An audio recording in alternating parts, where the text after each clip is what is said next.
السلام علیکم، welcome back to another video. تو آج کی جو ویڈیو بیسیکلی وہ ایران اور اسرائیل کے کنفلکٹ کے بارے میں آپ سے بات کرنے جا رہا ہوں۔ اس پہ ہم متعدد طریقے سے اس پہ روشنی ڈالیں گے۔ بیسیکلی آج کا بہت المیہ جو ہونے والا ہے، اس پہ ہمیں ضرور نظر رکھنی چاہیے اور اس کے بارے میں دیکھنا چاہیے کہ یہ کیوں ایسا ہو رہا ہے۔ ایسا نہیں ہونا چاہیے کیونکہ یہ دنیا کو تباہی کی طرف لے جائے گی یہ جنگ۔ اس پہ میں آج آپ سے بات کروں گا۔ آج دنیا کی نقشے ایک بار پھر آگ اور خون کا دریا بہہ رہا ہے۔ مشرق وسطیٰ کے آسمانوں پر دھوئیں کے بادل چھانے لگے ہیں، جہاں ایران اور اسرائیل جو ہیں وہ کے درمیان جو ہے کشیدگی بڑھ بھی رہی ہے اور خطرناک موڑ پر وہ پہنچ گئی ہے۔ یہ محض دو ممالک کا جھگڑا نہیں بلکہ ایک پرانا زخم ہے جو بار بار جو ہے چھلکتا ہے۔ یہ ایک ایسا تنازع جس کی جڑیں صدیوں پرانی تاریخ، مذہبی عقائد، علاقائی بالادستی اور خواہش اور عالمی طاقتوں کے مہنگے کھیل میں پیوست ہے۔ اس آگ کا مرکز فلسطین ہے، مسلمانوں کا قبلہ اول، جس پر ناجائز قبضہ امت مسلمہ کے دل میں ہمیشہ سے ایک کانٹا بن کر چھپتا رہا ہے۔ ایران کے ڈرون اور میزائل حملوں اور اسرائیل کی جوابی کارروائیوں نے پورے خطے کو ایک بار پھر تباہی کے دانے پر لا کھڑا کیا ہے۔ ایسے میں سوال اٹھتا ہے کہ پاکستان جیسا اہم اسلامی ملک جو خود کو امت مسلمہ کا قلعہ سمجھتا ہے، اس بحران میں کہاں کھڑا ہے؟ کیا ہم صرف تماشائی بن کر دیکھتے رہیں گے یا پھر قرآن مجید کے وہ واضح احکامات جو مظلوم کی حمایت، ظلم کے خلاف آواز بلند کرنے اور عدل قائم کرنے کا حکم دیتے ہیں، ہمیں کوئی راہ دکھاتے ہیں؟ کیا ہماری خارجہ پالیسی صرف دانشمندانہ خودداری کے پردے میں یعنی بے حسی اور مجبوری کا شکار ہو چکی ہے، یا پھر اس کے پس پردہ کوئی حکمت عملی کار فرما ہے؟ قرآن پاک واضح طور پر فرماتا ہے کہ جس کا ترجمہ کچھ یوں ہے کہ سورۃ ہود کی آیت نمبر 113 ہے کہ اور تم ظالموں کی طرف جھکاؤ نہ کرو ورنہ تمہیں آگ دبوچ لے گی۔ کیا ہم ظالموں سے تعاون یا خاموشی کے ذریعے ان کی طرف جھکاؤ نہیں پیدا کریں؟ کیا ہم اس بات کو بھول گئے ہیں کہ سورۃ ہجر کی آیت نمبر 10 ہے، بے شک مومن آپس میں بھائی ہیں، جب ہمارا ایک بھائی فلسطین ظلم کی چکی میں پستا جا رہا ہے تو ہمارے لیے مشتمل بنے رہنا کہاں کا انصاف و کہاں کا قوت کا رشتہ ہے؟ اس لیکچر میں آپ کو یہ بتاؤں گا کہ موجودہ بحران کی پیچیدگیوں کو سمجھانے کی کوشش کروں گا، بلکہ قرآن و سنت کی روشنی میں پاکستان کے کردار، امت مسلمہ کی اجتماعی ناکامی اور ایک مسلمان کے انفرادی ذمہ داریوں پر سنجیدگی سے غور کرنا آپ کو سکھاؤں گا۔ آپ نے آج سے اس چیز پہ غور کرنا ہے۔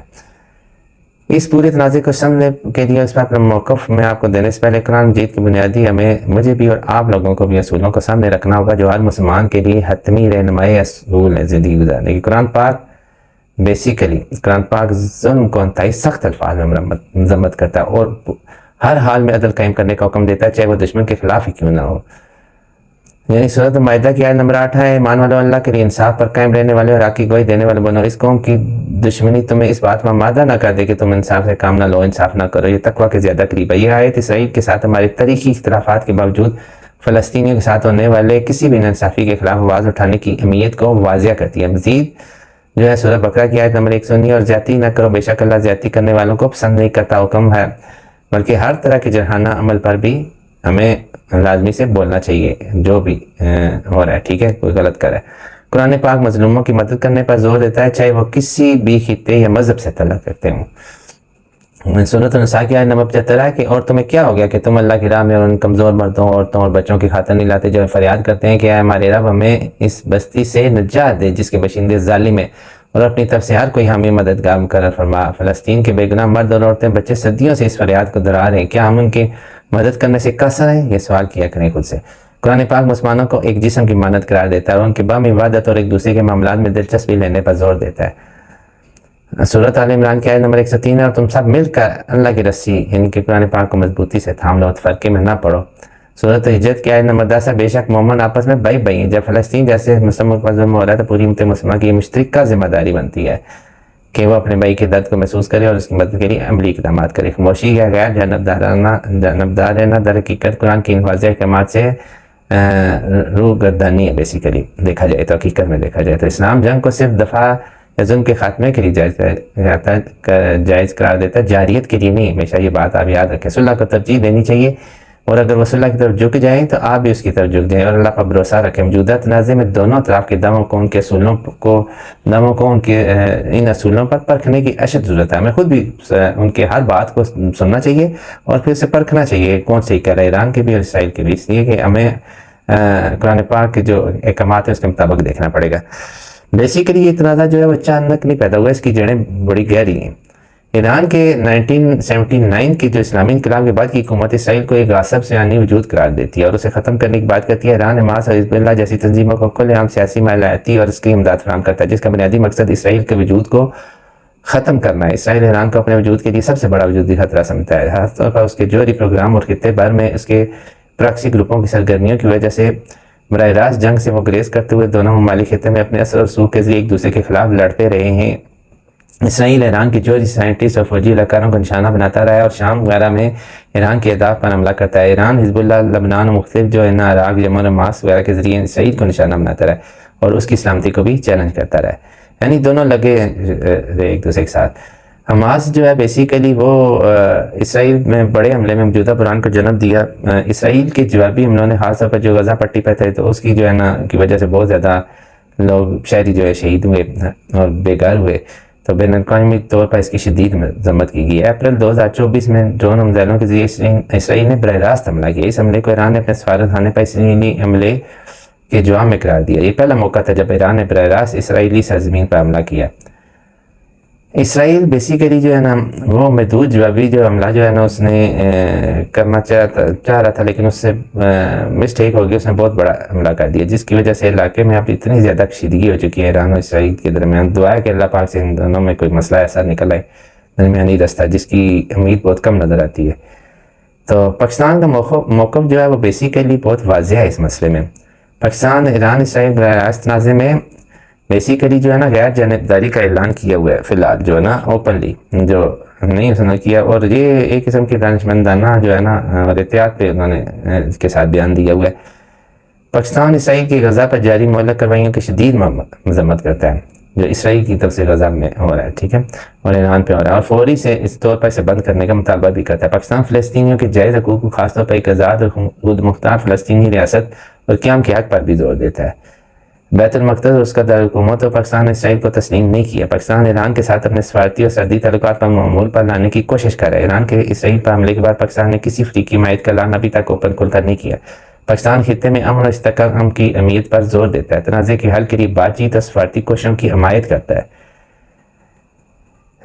بیسیکلی اس خاموشی جو ہے وہ اسی وجہ سے پاکستان فلسطین پر اپنے روایتی جو موقف ہے نا اس کو قائم کیا ہوا ہے پاکستان نے ابھی تک، جو شروع سے ہے اس کا۔ ایران اسرائیل براہ راست تنازع میں غیر جانبداری حملہ نے اسرائیل کو ایک پیغام دیتی ہے کہ اس خطے کے ایک اہم فوجی کو پاکستان کی جانب سے کوئی اسے خطرہ لاحق نہیں ہے۔ اصل میں پاکستان چاہتا یہ ہے کہ کسی طریقے سے اسرائیل اور ایران کا آپس میں اور امریکہ بیٹھ کے نہ کچھ اس کی سیٹنگ آپس میں کر لیں، ہمیں کسی کی طرف جانے کی ضرورت ہی نہ پڑے۔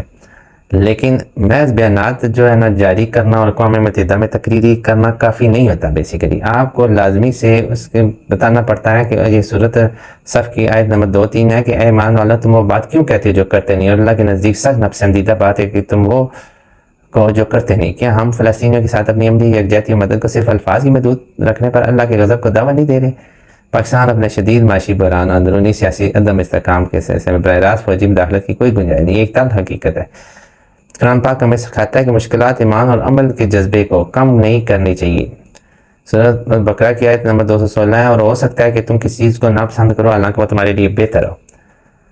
اور اسی طرح سورۃ الانفال 60 نمبر آیت ہے کہ تم ان دشمنوں کے مقابلے کے لیے اپنی طاقت جو ہے نا بھر کر تیاری کرو۔ پاکستان کو اپنی داخلی استحکام، معاشی خود انحصاری اور دفاعی صلاحیت کو مضبوط بنانے پر توجہ دینی چاہیے تاکہ وہ مستقبل میں مظلوموں کی مدد کے لیے ایک مؤثر کردار ادا کر سکے۔ فی الوقت سفارتی سطح پر زیادہ مؤثر اور متحرک اور جرحانہ انداز کردار ادا کر سکتا ہے، جس میں اسرائیل کے خلاف عالمی سطح پر مہم چلانا، فلسطینیوں کے لیے انسانی امداد میں اضافہ کرنا اور مسلم ممالک کو متحد کرنے کی کوشش شامل ہے۔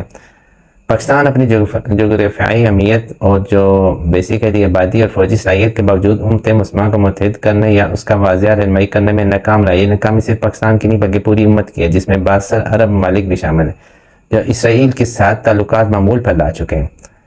سورۃ الانفال کی آیت نمبر 46 ہے، اور اللہ اور اس کے رسول کی اطاعت کرو، آپس میں جھگڑا نہ کرو ورنہ تمہارے قدم ڈگمگا جائیں گے اور تمہیں ہوا جو ہے نا اکھاڑ کے لے جائے گی۔ ایسی اختلافات اور مفادات کو امت کو کمزور کر دیا گیا ہے۔ بیسیکلی ایران جو ہے وہ جو ہے نا ایران بیسیکلی اپنے آپ کو فلسطین امت مسلمہ کا محافظ ظاہر کرتا ہے، ٹھیک ہے، اور وہ اس فلسطین کے لیے شروع سے ایران ہی بولتا آ رہا ہے اور کھلا وہ بولتا ہے۔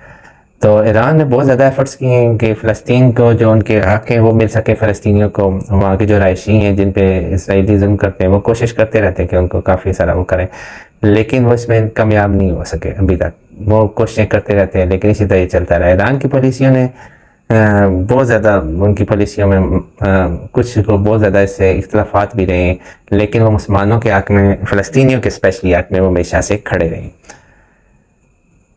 بحث یہ ہے کہ موقف اور حریک عملی کا جو مرکز و محور ہے فلسطینی اور اس کی مظلوم بیسیکلی عوام ہونے چاہیے. ظلم کے خلاف آواز بلند کرنا، مظلوم کی مدد کرنا ہر مسلمان کا فرض ہے.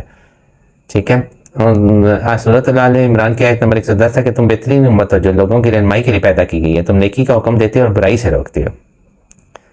غزہ اور مغربی کنارے کے لیے خوراک، دعائیں، رہائش اور دیگر بنیادی ضروریات پر مشتمل امداد میں بڑے پیمانے پر اضافہ کرنا سورہ مائدہ کی آیت نمبر 2 ہے. اور نیکی اور تقوی کے کاموں میں ایک دوسرے سے تعاون کرو. عالمی فورم پر اسرائیل کے خلاف باقاعدہ منظم اور مسلسل مہم چلانا، فلسطینی ریاست کے قیام کے حق کو ہر فورم پر اجاگر کرنا، اسرائیل پر پابندیاں عائد کرنے کی کوششیں تیز کرنا، اسرائیل اور اس کے عالمی ممالک کی مصنوعات اور خدمات کا بائیکاٹ کرنا، عوامی سطح پر منظم اور مؤثر بنانا، یہ ایک ایسا ہتھیار ہے جو ہر عام مسلمان استعمال کر سکتا ہے. پاکستان کو اپنے معاشی استحکام کے پہ بھی نظر رکھنی ہوگی. آج کی ویڈیو بیسیکلی کافی لمبی تھی، اس کو میں نے کافی سارا اس کو کیا سم اپ کیا، لیکن میرے خیال سے پھر بھی بہت لمبی ہو چکی ہے ویڈیو. تو اگر آج کی ویڈیو آپ کو اچھی لگی ہوگی تو اس کو لازمی اور شیئر کیجیے گا. کمنٹس میں بتائیے گا اگر آپ کو یہ ویڈیو اچھی لگی ہو تو اس کا نیکسٹ پارٹ میں جلدی آپ کے سامنے لے کے آؤں گا. ملتے ہیں جی نیکسٹ ویڈیو میں. اپنا بہت سارا خیال رکھیے گا جی. اللہ حافظ.